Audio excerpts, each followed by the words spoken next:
तो hello friends, नमस्कार। मेरा नाम है नमन रचारिया और आज मैं आ गया हूँ आपके साथ एक बहुत ही अच्छी वीडियो लेके, जिसका नाम है कक्षा 10वीं की विज्ञान अध्याय संख्या 2 अम्ल, क्षारक एवं लवण यानी कि एसिड, बेस एंड साल्ट्स को लेके। तो इसमें हम एसिड्स की, बेस की और साल्ट्स की डिटेल स्टडी करेंगे और लेक्चर नंबर फर्स्ट जितना हो सकेगा कंप्लीट करेंगे। तो इसका नाम है अम्ल, क्षारक एवं लवण, इंग्लिश में इसको बोलते हैं एसिड, बेस एंड साल्ट्स। तो एग्जाम्पल से ही स्टार्ट करते हैं।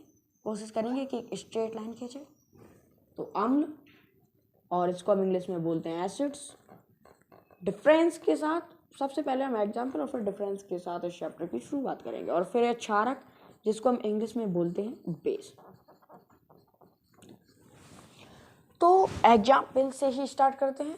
तो मतलब इसके एसिड्स के यानी कि अम्ल के क्या क्या उदाहरण हो सकते हैं हमारे पास में, ठीक है। हमारे दैनिक जीवन में, डे टू डे लाइफ में क्या क्या एग्जाम्पल्स हैं अम्लों के। तो हम लोगों ने सुना है कि जैसे कि एक HCl एक अम्ल होता है, H2SO4 एक अम्ल होता है, HNO3 एक अम्ल यानी कि एसिड होता है, या फिर आप देखेंगे कि CH3COOH हमारे पास में एक अम्ल होता है। ये पता क्या होता है, इसको हम बोलते हैं सिरका। इनके सबके नाम भी हैं और हम इसको धीरे धीरे पढ़ते जाएंगे। तो CH3COOH को हम सिरका बोलते हैं। एथेनोइक एसिड, एथेनोइक एसिड सिरका इससे बना हुआ होता है। और जैसे कि अभी मैंने आपको इसका नाम बताया एथेनोइक अम्ल, ठीक है। इसको बोलते हैं हाइड्रोक्लोरिक अम्ल, इसको बोलते हैं सल्फ्यूरिक अम्ल, इसको बोलते हैं गंधक का तेजाब बोलते हैं, या फिर नाइट्रिक एसिड बोलते हैं। सल्फ्यूरिक एसिड, हाइड्रोक्लोरिक एसिड और नाइट्रिक एसिड। और ये है हमारे पास एथेनोइक एसिड, एथेनोइक एसिड या अम्ल, ठीक है। और भी हमारे पास इसके कई सारे एग्जाम्पल्स हैं। अम्ल के बहुत सारे एग्जाम्पल हैं हमारे डे टू डे लाइफ में। तो आप देखोगे कि हम सिट्रिक अम्ल, सिट्रिक अम्ल, ये कहाँ से आया ये सब? सिट्रस अम्ल। अच्छा, सिट्रस का मतलब होता है खट्टा। एक शब्द है हमारे पास सिट्रस, सिट्रस का मतलब होता है खट्टा फल या खट्टा, ठीक है। सोर एंड टेस्ट, सार बोलते हैं इसको। तो ये कहाँ मिलेगा हमें सिट्रस अम्ल? तो सिट्रिक एसिड हमारे पास मिलेगा आपको, नींबू है या जितने भी खट्टे फल है, मौसमी हुआ, तो इनको बोलते ही हम सिट्रस हैं, समझ में है। और भी हमारे पास खूब सारे एग्जाम्पल्स हैं, ठीक है। जैसे कि सिरका हुआ, तो जैसे कि ये सिरके में एथेनोइक एसिड होता है ना, ऐसे ही एक हमारे पास मेथेनोइक एसिड होता है, HCOOH, HCOOH। फॉर्मिक अम्ल भी बोलते हैं इसको, फॉर्मिक एसिड भी बोलते हैं, मेथेनोइक एसिड भी बोलते हैं। तो ये सब चैप्टर में आएंगे जिसको पढ़ेंगे। तो हम लिख दें मेथेनोइक अम्ल, या फिर हम इसको बोलते हैं फॉर्मिक अम्ल, फॉर्मिक अम्ल।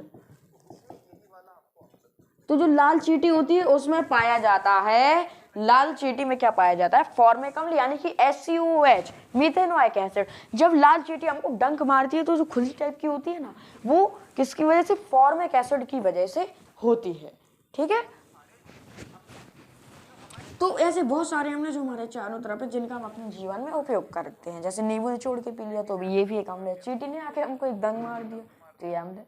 मधुमक्खी ने मान लो डंक मार दिया तो अम्ल है। जो मान लो खाना बनता है तो उसमें जो सिरका वो अपने यूज में लेते हैं तो वो भी एक अम्ल है। और जितने भी फ्रूट्स हैं वो भी सारे क्या है? अम्ल से। तो इतने सारे हमारे पास अम्ल से। और ऐसे ही हमारे पास बहुत सारे क्षारक यानी कि बेस भी होते हैं। तो यदि इसके एग्जाम्पल देखें तो पहले हम एग्जाम्पल देख लें सभी के, फिर हम क्या देखेंगे? डिफरेंस और डेफिनेशन, ठीक है। तो सबसे पहले हमारे पास है NaOH, सोडियम हाइड्रोक्साइड। एक होता है MgOH का होल ट्वाइस। एक हो गया हमारे पास एल्यूमिनियम हाइड्रोक्साइड, AlOH का होल थ्राइस। तो ये सभी क्या है?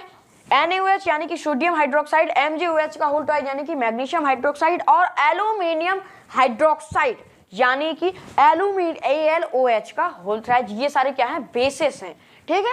इनको हम क्या बोलते हैं? क्षारक। अब हम थोड़ा इसे पकड़ते हैं कि ये किस में होता है, ठीक है। जैसे मान लो हमने तो ये बोलते हो क्या कि NaOH मान लो हमने पानी में मिला रखा है, या फिर मान लो NaOH की हमारे पास में मतलब क्या कहेंगे, गोटियों की होती है, ये बोल होती है, ठीक है। तो NaOH हुआ, MgOH का होल ट्वाइस हुआ, AlOH का होल थ्राइस हुआ। तो ये सारे हमारे पास खूब सारे क्षारक यानी कि बेस हैं। ये और ये कहाँ पाए जाते हैं इसके अलावा? ठीक है, एक मिनट फ्रेंड्स।